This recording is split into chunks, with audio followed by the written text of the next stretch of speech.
Atenção! Começa agora uma teleaula de História do Ensino Médio. Você vai assistir a teleaula de número 18. Bons estudos!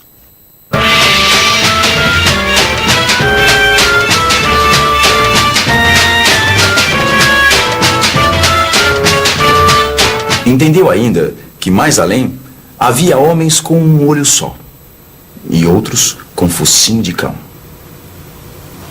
Homens com um olho só.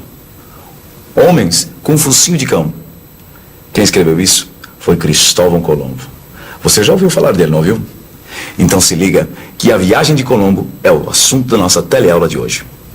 Nesta teleaula, nós vamos falar de Cristóvão Colombo, que era navegador de Gênova a serviço da Espanha. Você vai viajar com esse genovês e conhecer as dificuldades da viagem. Depois da viagem, a chegada, a surpresa, o encantamento, a vontade de conhecer e de contar o que havia na nova terra. Finalmente, você vai conhecer as antigas civilizações que habitavam o continente que depois foi chamado de América. Os Incas, os Maias e os Aztecas.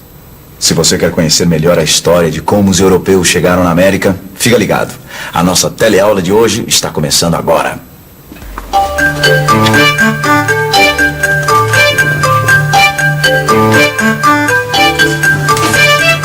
Não, olha só, Gil. Oi. Olha só o que o Cristóvão Colombo escreveu no diário dele. Entendeu ainda que mais além havia homens com um olho só e outros com focinho de cão. Que incrível. Tá. Mas isso não é nada. Olha só nesse livro. Diz que ele viu sereias, amazonas e homens com caudas quando chegou à terra desconhecida. Bom, terra desconhecida aí no caso é a América, né? Não, peraí, mas naquela época não se chamava América ainda, né? Tá certo, tá certo. Agora, eu fico pensando uma coisa. Será que o Cristóvão Colombo, ele realmente viu essas coisas todas ou ele imaginou isso tudo, hein?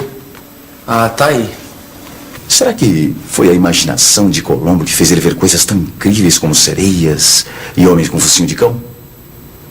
Você pode estar até achando que sim, mas pense um pouco.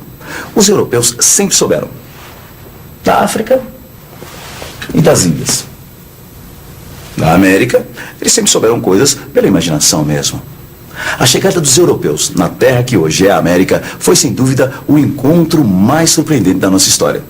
Para a gente entender melhor esse encontro, vamos falar justamente de um homem que foi a causa desse encontro. Cristóvão Colombo. Cristóvão Colombo foi um navegante que nasceu em Gênova. Ele chegou na terra, que depois foi chamada de América, em 1492. E a viagem de Colombo até a América foi mesmo uma grande aventura.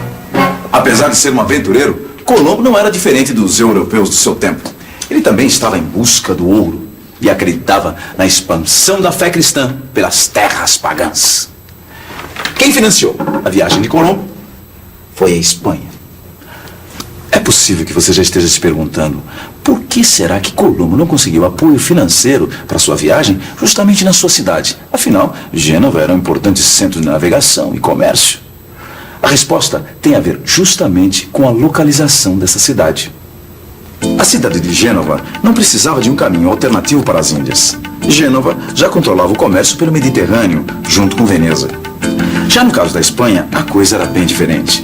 E no ano de 1492, esse país estava vivendo uma situação muito particular. 1492.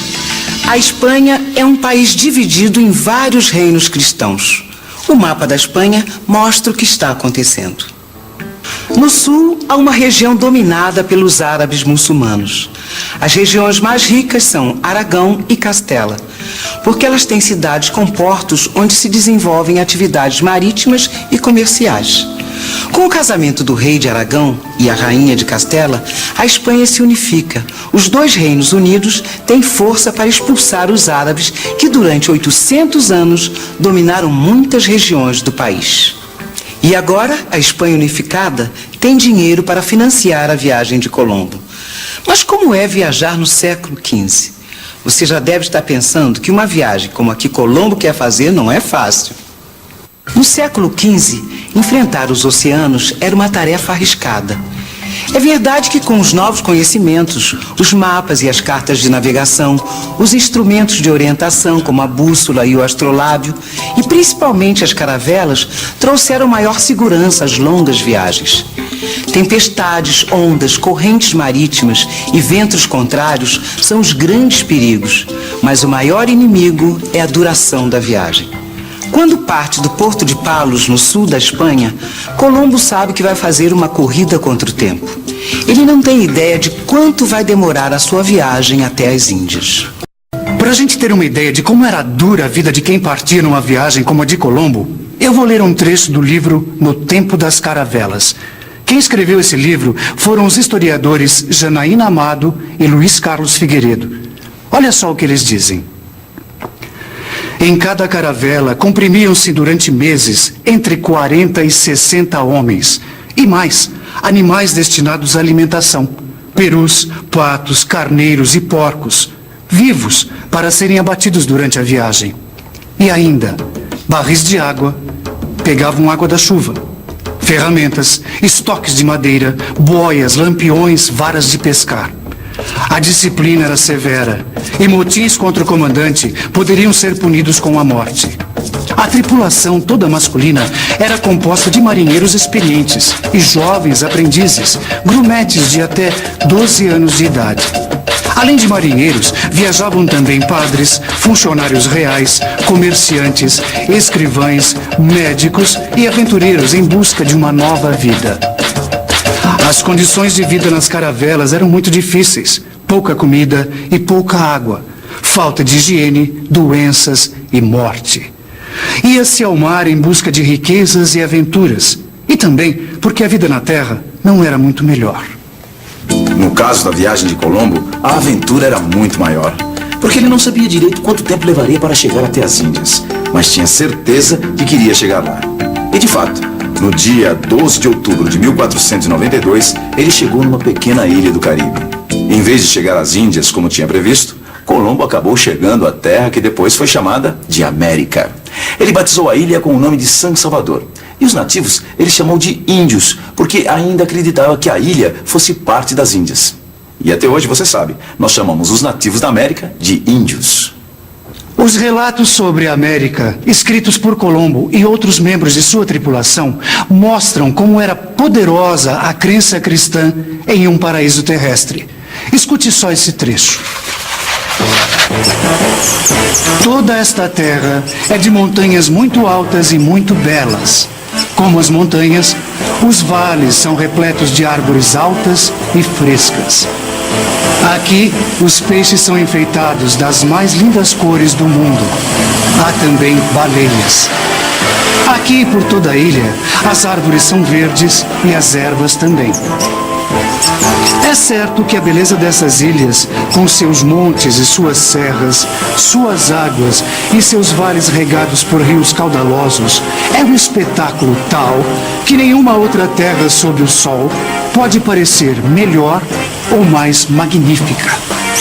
Ô Vicente, eu estava pensando, se Colombo achou tudo isso magnífico, imagina se ele tivesse visto as antigas civilizações da América, rapaz. Peraí, que antigas civilizações está falando? Ah, peraí, você já deve ter ouvido falar, ó. Antigamente, em alguns lugares da América, existiam as civilizações astecas, incas, maias, tá lembrado? Tá certo, os astecas, os incas, os maias. É. Peraí. Eu acho que a gente tem algumas imagens dessas civilizações aqui, quer ver? Olha aí, ó. Isso aqui são objetos dessas civilizações que já existiam aqui na América muito antes de Colombo chegar. Pelo jeito, essas civilizações eram muito desenvolvidas, hein? Ó, dá pra ver nessas ruínas aqui, ó, que eles construíam palácios, templos. Maravilha, hein? Beleza, né? Pois é, mas na verdade Colombo não viu nenhuma dessas civilizações, porque ele só conheceu uma parte da América. Para ser mais exato, ele conheceu a América Central e o norte da América do Sul. E você, sabe onde ficavam essas antigas civilizações que Colombo não conheceu? A civilização asteca ficava aqui, nessa região onde hoje é o México. Os maias habitavam o norte da América Central. O Império Inca se estendia ao longo da Cordilheira dos Andes. Hoje, esse império iria aqui da Colômbia, passando por toda a Cordilheira dos Andes, até o Chile. Todas essas civilizações tinham uma agricultura desenvolvida e dominavam pela força militar um conjunto de outros povos que viviam nas suas proximidades.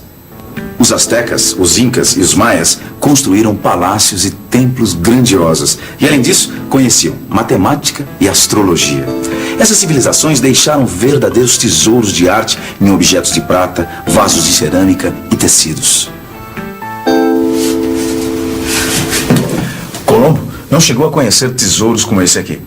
Aliás, Colombo sequer chegou a dar o seu nome para a terra recém-descoberta.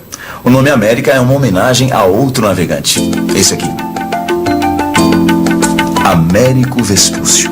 Enquanto Colombo governava as ilhas que ele tinha descoberto, Américo Vespúcio chegou até o continente. Mas o fato é que a chegada de Colombo na América colocou a Espanha numa situação privilegiada em relação aos portugueses. E foi por isso que esses dois países acabaram fazendo um acordo que ficou conhecido como o Tratado de Tordesilhas.